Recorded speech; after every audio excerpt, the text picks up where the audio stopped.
बता दें कि आज राष्ट्रीय युवा दिवस है।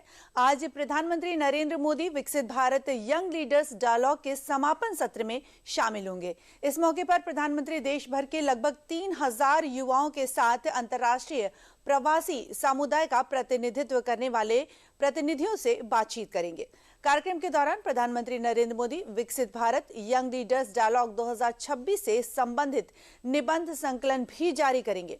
भारत के युवाओं और राष्ट्रीय नेतृत्व के बीच बातचीत को आसान बनाने के लिए इस डायलॉग की शुरुआत की गई है।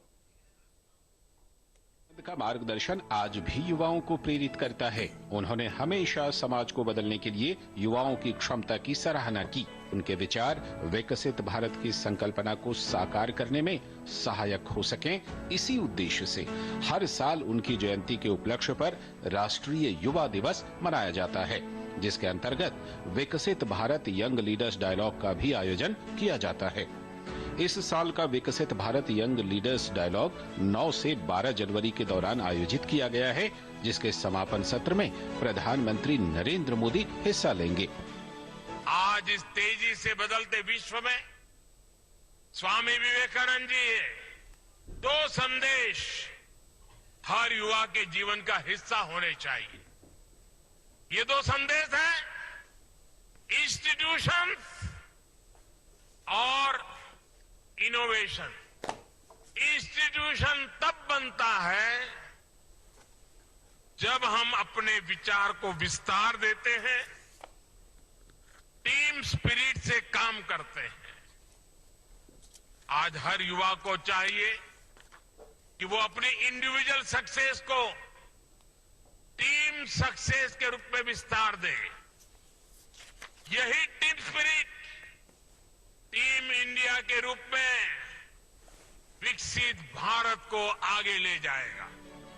प्रधानमंत्री देश भर के लगभग 3000 युवाओं के साथ साथ अंतर्राष्ट्रीय प्रवासी समुदाय का प्रतिनिधित्व करने वाले युवा प्रतिनिधियों से बातचीत करेंगे।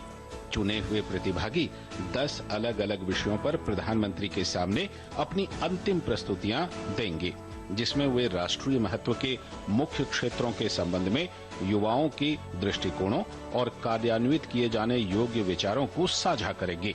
कार्यक्रम के दौरान प्रधानमंत्री विकसित भारत यंग लीडर्स डायलॉग से संबंधित निबंध संकलन जारी करेंगे।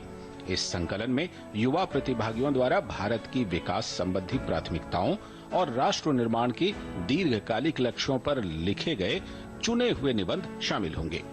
विकसित भारत यंग लीडर्स डायलॉग में देश भर से 50 लाख से भी अधिक युवाओं ने अलग अलग स्तर पर हिस्सा लिया है। राष्ट्रीय स्तर के चैंपियनशिप में शामिल होने वाले युवा नेताओं को एक कठिन और योग्यता आधारित 3 चरणों वाली चयन प्रक्रिया के जरिए चुना गया है। इस चयन प्रक्रिया में देश भर में आयोजित डिजिटल क्विज, एक निबंध प्रतियोगिता और राज्य स्तरीय विजन संबंधी प्रस्तुतियां शामिल हैं।